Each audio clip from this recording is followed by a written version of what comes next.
They say if you hear the spirit of the Iroko whisper your name, your life will never be the same again. Some call it a blessing, others, a curse. But no one, no matter how brave, dares to ignore it. To cut this tree without ritual is to invite madness. To mock it is to welcome misfortune. And to stand beneath it at night is to stand at the edge of the spirit world itself. For generations, the Yoruba people have feared and worshipped this sacred tree. Not because it is tall, not because it is old, but because it is alive. Within its hollow, they believe, dwells a spirit so powerful that it binds heaven and earth together. A spirit that can bless the humble, but strike down the arrogant in a heartbeat. This is no ordinary tree. This is a living shrine, a silent judge, a doorway into the unseen. This is the Iroko, the tree Yoruba people fear and worship. And tonight, we step into its mystery.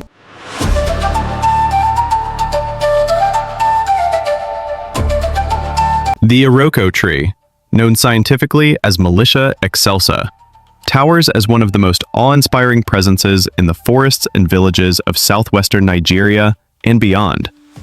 Its height alone, often reaching well over 30 meters, gives it the stature of a natural monument.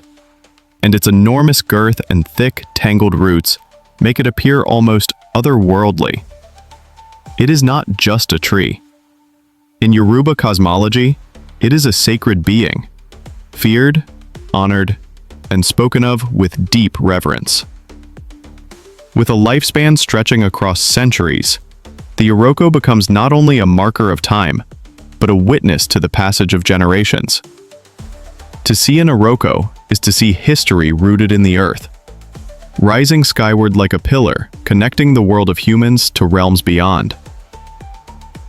Among the Yoruba people, the Iroko is far more than an impressive botanical specimen. It is considered a living deity, a vessel of spirit, a manifestation of divine energy embedded in the land. The elders speak of the tree not as something that exists passively in the environment, but as an entity with agency, memory, and power. This belief is not metaphorical. To the Yoruba, the Iroko tree itself possesses a soul, and within its bark and branches resides the spirit known simply as Iroko. This spirit is not symbolic. It is real, potent, and present. When people speak of the Iroko, they lower their voices. They avoid direct reference. Some will not even point at the tree, believing that even gestures of disrespect might provoke misfortune. The Iroko is not watched. It watches.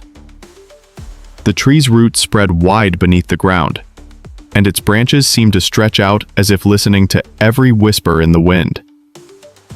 Its very presence is believed to influence the spiritual and emotional landscape around it. In many villages, Iroko trees are left untouched, often growing at the heart of sacred groves or near shrines. Unlike other trees that may be felled for wood or cleared for farmland, the Iroko stands. Even in times of expansion or development, people often build around it, avoiding direct disturbance. It dominates not only the physical space, but also the cultural and spiritual consciousness of the people. Children are taught from a young age that the Iroko is not to be played with. It is not for climbing, and it is not to be mocked. Old tales speak of those who dared to cut an Iroko tree without performing the required rituals and met disastrous ends. Sudden illness, unexplainable madness, or spiritual torment. These are not simply tales of caution, but deeply embedded warnings that reflect a complex understanding of nature as alive and deeply integrated with the spirit world. Where other cultures may view trees as lifeless objects, the Yoruba see the Iroko as part of a cosmic network, a being whose roots touch the world of the ancestors and whose crown grazes the attention of the gods. This sacred perception is not limited to religious ritual alone. The Iroko tree appears in Yoruba proverbs, myths, and oral histories, often symbolizing power, endurance, or mystery. Its presence in a narrative often marks a moment of transformation or encounter with the divine. In this way, the Iroko functions not just as a living tree, but as a character in the spiritual drama of Yoruba life. A portal, a guardian, and a keeper of secrets. For many, its shadow is both a comfort and a warning. To call the Iroko sacred is to barely scratch the surface. It is a living cosmology, a rooted oracle, a being of presence that demands respect. In an age where trees are reduced to resources and landscapes to commodities, the Yoruba understanding of the Iroko reminds us that some things are not meant to be owned, cut, or conquered. They are meant to be honored. They are meant to be feared. They are meant to be listened to. In Yoruba belief, people say there lives within the mighty Iroko a spirit, often called the Iroko man, that dwells in its trunk, branches, and inner hollows. This is not a simple spirit, but one considered potent, unpredictable, and deeply woven into the life of the tree itself. It is believed that if someone were to cut the Iroko without proper ritual, without asking permission, they put their mind and fate at risk. Madness, misfortune, or even death might follow. The tree is not wood alone, but a sacred threshold, and to violate it is to disturb what lies beyond human sight. There are many stories passed down across Yoruba villages of those who ignored the warning. A woodcutter takes a branch. Soon afterward, his health declines. Families that build with Iroko planks report hearing moans in the night, as though the spirit is restless within the timber. Some say that, after dawn, a shadow was seen slipping around the trunk, a tall, pale figure moving just beyond the flicker of torchlight. Those who claim to have stared into the hollow felt something pull at their soul. These are whispered warnings, passed from elder to youth, in voices trembling as much from belief as from fear. Some versions of the folklore assert that the Iroko spirit's gaze is too terrible to meet. If the Iroko man sees you face to face, you lose your sense. There are tales that those who tried to mount the tree at night saw eyes gleaming between bark and leaf, heard low laughter on the wind, heard a voice murmuring retribution. These stories are not mere ghost tales, but culturally precious lessons in respect and boundary. Communities insist that before any branch is taken, priests or guardians must be consulted, offerings made, words recited, and the spirit placated. Only with the proper ritual might one avoid the terrible price. This belief in the spirit of the Iroko is not a side note, but part of a broader cosmology. In Yoruba theology, trees, rivers, rocks, and many natural forms are considered inhabited by spirits or agents of the divine. The Iroko tree sits at one of the thresholds between earth and the spirit world. It becomes a living link between humans and Orisha, between mortal and immortal. In some interpretations, the Iroko is associated with the realm between heaven and earth, a place where messages are relayed, spirits rest, and boundaries are tested. Thus, the Iroko is part of the network of spiritual communication. You don't merely pass by it. You interact with it, carefully, reverently. In some folk cosmologies, it is said the Iroko spirit might even serve as guardian of secrets, witness of covenants, and punisher of betrayal. If a person breaks a vow made before the tree, the Iroko man may call them down. When someone pledges to the tree, say fertility, healing, or prosperity, they must fulfill the promise or face its fury. The tales of Olaron B, who pledged a child and later refused to deliver, speak to this power of sacred contracts tied to the Iroko.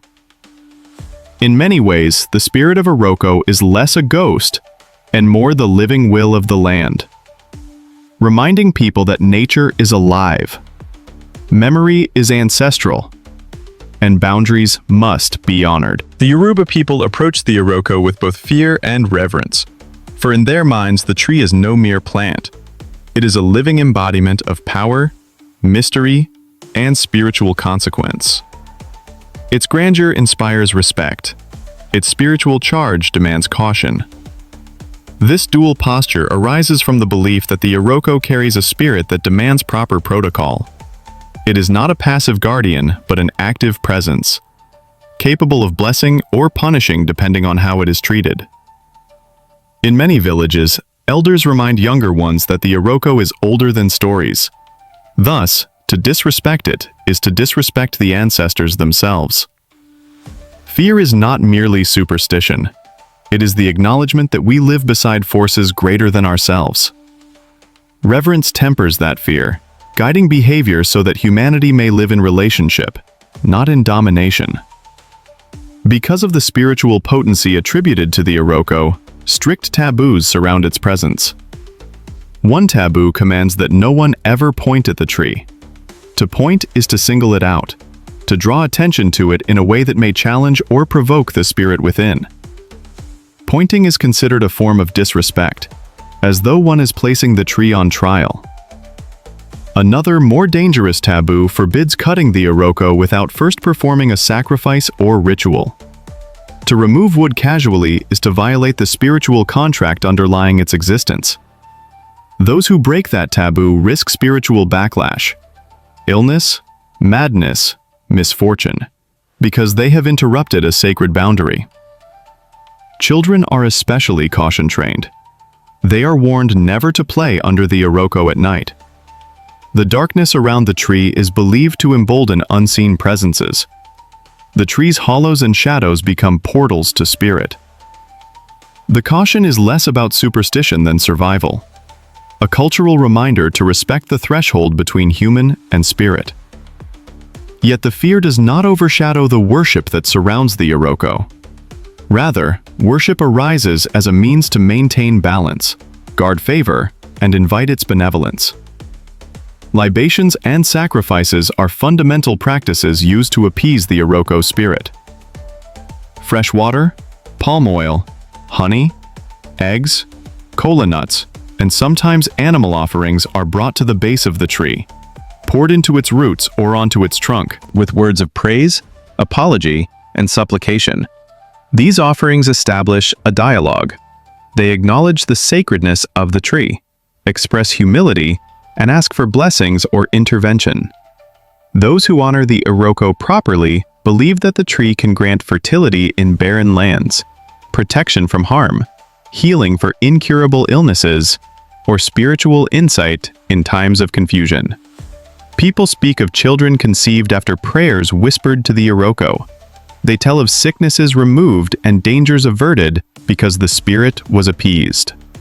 In many Yoruba towns, the Iroko becomes part of people's spiritual portfolios, an ally or protector in relationship. To better understand the Yoruba posture, it helps to compare the Iroko to other African sacred trees. The baobab, for instance, across many West African cultures, is often considered the tree of life, storied, immense, and long-lived. Many communities revere the baobab as a gathering place, a keep of memories, an oracle partially. But the baobab does not always carry the same aura of fear as the Iroko. It is generous in myth, offering shade and fruit, gathering stories under its branches.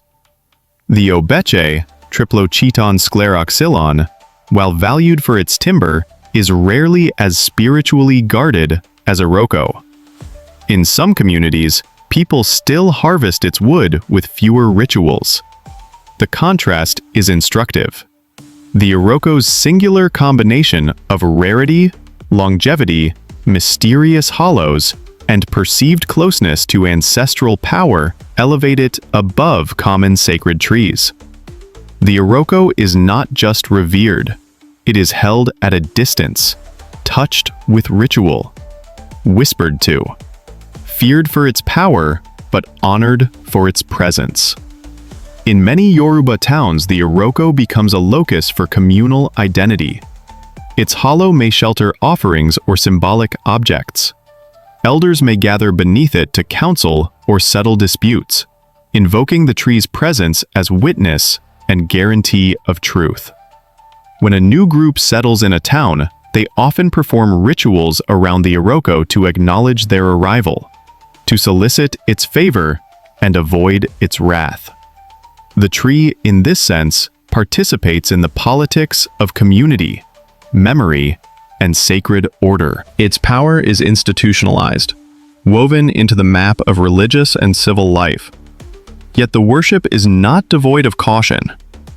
Devotees often approach the Iroko quietly, without loud disturbance. They bring offerings in secrecy to avoid drawing unwanted attention. At night, light from torches is dimmed. Voices are low. Some rituals only occur before dawn or just after dusk, when the veil between worlds is believed thin. In such hours, the Iroko's presence feels nearer, and the distinction between human and spirit breathes less distinctly. Those who work the land near an Iroko may stagger their planting or harvesting so as not to disturb the spiritual balance. Even the wind through its leaves counts as a sacred voice. Over time, oral tradition reinforces the dual posture of fear and worship. Elders recite stories of ancestors punished for arrogance, healing granted for humility. The Iroko becomes a moral teacher, a reminder that nature is alive, that memory matters, that there is a limit to what humans may claim. To live alongside an Iroko is to live in awareness of thresholds one does not cross lightly. It is a perpetual humility, rooted in reverence. Thus, fear and worship of the Iroko are not contradictory. They are complementary. Fear disciplines behavior, reminding one that the spirit is real, that boundaries exist, and that the world is more than the seen. Worship opens a relationship, allowing people to approach, request, thank, and commune. Together, they maintain the sacred equilibrium around this great tree. It is a posture of respect, not subservience; caution, not paralysis; communion, not conquest. In walking near the Iroko, one walks between shadow and light, between human limitation and spiritual possibility. And in that space, the mystery continues. Within the tapestry of Yoruba legends, the Iroko is more than a sacred tree. It is a stage upon which the spirit world performs. In myriad tales passed through generations, the Iroko spirit manifests in forms both eerie and awe-inspiring. A tall white figure, a shifting shadow, or an apparition that vanishes under moonlight. One elder in Oyo once whispered that on a moonless night, a wanderer near an old Iroko described seeing a slender figure stepping out from behind the trunk, its robe gleaming pale in the darkness. The figure glided toward him, silent, then paused, its eyes burning like embers, before dissolving into mist that merged with the bark. The man fled and spoke no words of the event for weeks, for fear the Iroko spirit would hear him. Another legend tells of those who dared to build their homes or palaces with Iroko wood, only to be cursed. In one story, a wealthy carpenter, refusing ancestral counsel, felled an Iroko for his abode's beams. The house stood grand, but the master's mind unraveled. Whispers in the night, doors opening when no one stood near, voices calling his name through walls. He became lost in madness, wandering among trees muttering apologies to the spirit he'd violated. Eventually, his family abandoned the house, declaring it haunted, its Iroko beams cursed. That tale remains a warning to builders. To use Iroko wood is to invite the spirit into the home, and not always as guests. Perhaps the most chilling of the legends is the belief that at night, one who peers into the hollow of an Iroko tree may lose part or all of their soul. In villages where hollow trunks are common, parents warn children that the darkness in an Iroko cavity waits to swallow whatever curiosity dares gaze inside. They say the hollow becomes a portal, a threshold where spirits reach out to capture wandering spirits of the living. Some assert that people who succumb to this fate wander empty and hollow-eyed, never quite returning to themselves. The hollow becomes a mouth to the spirit world, and the curious peer becomes part of the song that the Iroko sings, a cautionary verse woven into dusk. Yoruba proverbs further ingrain the Iroko's dual nature of power and warning in everyday speech. One common saying is, Iroko ti ogun, ohun o lo lori. The Iroko has grown, nothing lies above it. In this, the proverb affirms that the tree is sovereign, that no one outranks its spiritual standing. Another is, Ani so Iroko lori omi, shugbon omi komo Iroko. We speak of Iroko over water, but water does not know Iroko, hinting at the secret knowledge the Iroko holds beyond the world's gaze. There is also, Iroko ti afi ire mo niamagbe, Koma maje ki iro baruku ba wa. The Iroko with which we bind good is the one that safeguards us from evil, reminding that the proper honoring of Iroko brings protection. In many versions of these myths, the Iroko spirit is a test, a guardian of boundaries. It appears to differentiate the humble from the arrogant, the respectful from the irreverent. Its white form, its shifting shadow, its hollow's call, all are opportunities to respect rather than intrude. The legends teach that power is never given to the careless. In this way, myth becomes pedagogy. When storytellers relay the tale of the man who used Iroko wood and lost his mind, they do more than frighten. They instruct restraint. When the story warns children not to stare into the hollow, it instills humility. Through these legends, the Iroko continues its role as mediator between worlds. These stories also reflect Yoruba belief in the permeability between the spiritual and the physical. The Iroko spirit appears because the veil is thin, because nature hosts ancestors, gods, and boundary spirits. The Iroko is not simply a watcher, it is an interlocutor. Its stories are signals. Do not forget that some trees are alive. The myths serve as living memory, reminding people that spiritual contract exists wherever nature is honored. Even when modernization, urbanization, and conversion to new religions challenge these beliefs, the stories persist. In towns, one may still hear elders quoting the proverb of Iroko sovereignty. Young people raised in cities sometimes speak of trees with caution, calling them spirited ones. In diaspora Yoruba communities, the memory of Iroko legends travels with the wind. Some devotees in Brazil or Cuba claim that when they plant certain hardwoods, they invoke Iroko energy, whispering the old stories so that the spirit remains awake. The legend insists, Iroko is alive in memory, even where no physical tree stands.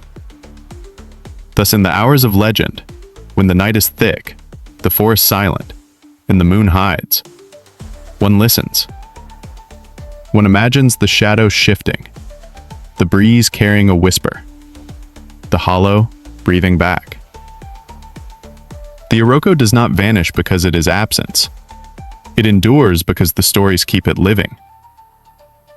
To confront the Iroko myth is to stand before one of the oldest dialogues between humanity and spirit, and realize that in that dialogue, the tree does not merely listen.